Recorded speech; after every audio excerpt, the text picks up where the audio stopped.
This is the sourdough starter that's been in the fridge for the last week, and I'm going to divide it up to make new starters and to make a bread leavener for a loaf of sourdough bread. I put an empty container on a scale and I've zeroed it out, and I'm going to add 50 grams of starter to the container.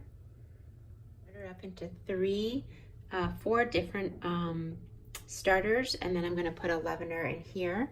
And I put 50 grams of starter in each, and I have this much left, and I'm going to pour that amount into this bowl. Okay, now I'm going to add 50 grams of whole wheat flour. If you don't have whole wheat flour, that's okay.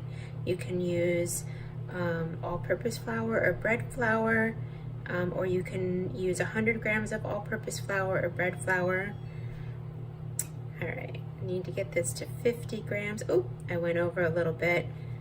So that's about 56 grams. Add 50 grams of bread flour to my starter to feed it. Now I'm going to add 100 grams of filtered water. You want to make sure that it is warm, like baby bottle temperature warm.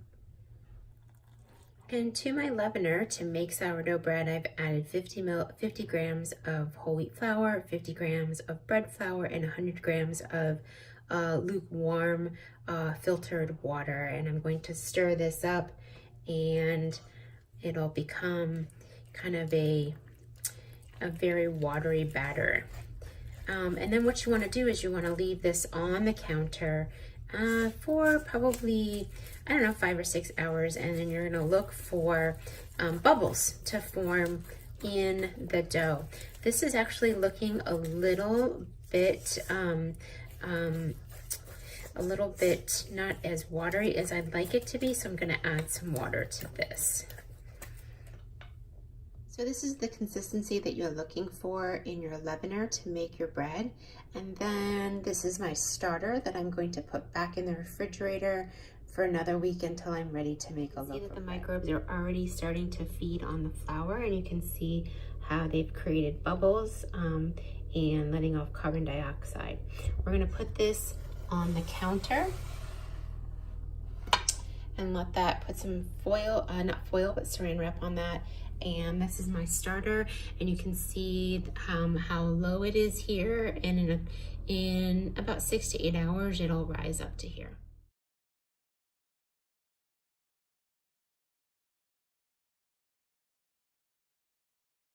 So to start out the sourdough bread, I added 1 cup of whole wheat flour, 1 cup of bread flour, and 12 ounces of lukewarm water, and 1 teaspoon of salt. And the starter, as you can see, is bubbling and ready. I'm going to mix it all together. This is what the mixture looks like after 2 cups of flour and 12 ounces of water. I've added another cup of bread flour to it, and we'll mix it. What the dough looks like after 3 cups of flour. Now I'm going to gradually add flour in and start kneading it with my hands to incorporate it until the dough fully pulls away from the side of the bowl.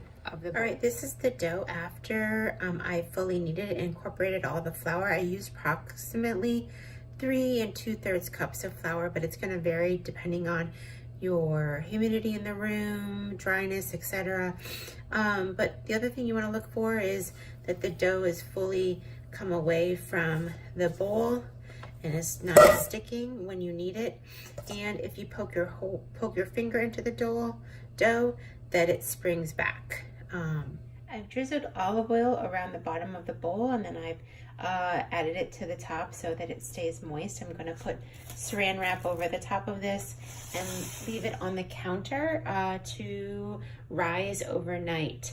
I left the starter and the leavener on the counter for about 7 or 8 hours, and I'm now going to take this starter and put it in the refrigerator for a week until I want to make bread. I forgot to take a picture or video of what the risen bread looked like in the bowl, but it had risen pretty much to the top of this bowl, but I've turned it out onto the counter with some flour, and I've divided it in half because I'm choosing to use 2 bread loaf pans, but I'll show you an alternative in a moment.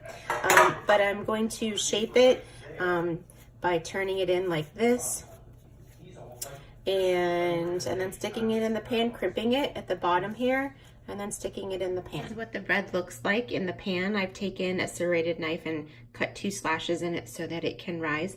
An alternative is to take the entire dough and to fold it and mold it and put it into a cast iron skillet and let it rise. Left the bread on the counter for about 7 or 8 hours, and this is what the bread looks like. I'm going to put it into my oven at 450 degrees for 30 minutes. To recap, if you're feeding your starter, you're going to take 50 grams of your starter and 50 grams of whole wheat flour and all-purpose flour or bread flour and 100 grams of lukewarm water. If you want to, you can leave it on the counter for 12 to 24 hours and let it rise and bubble up, and then start the whole feeding process over again. Or you can come and put it into the refrigerator, and here is where you can leave it for a week or longer. For making bread, the whole process takes anywhere to about 36 hours.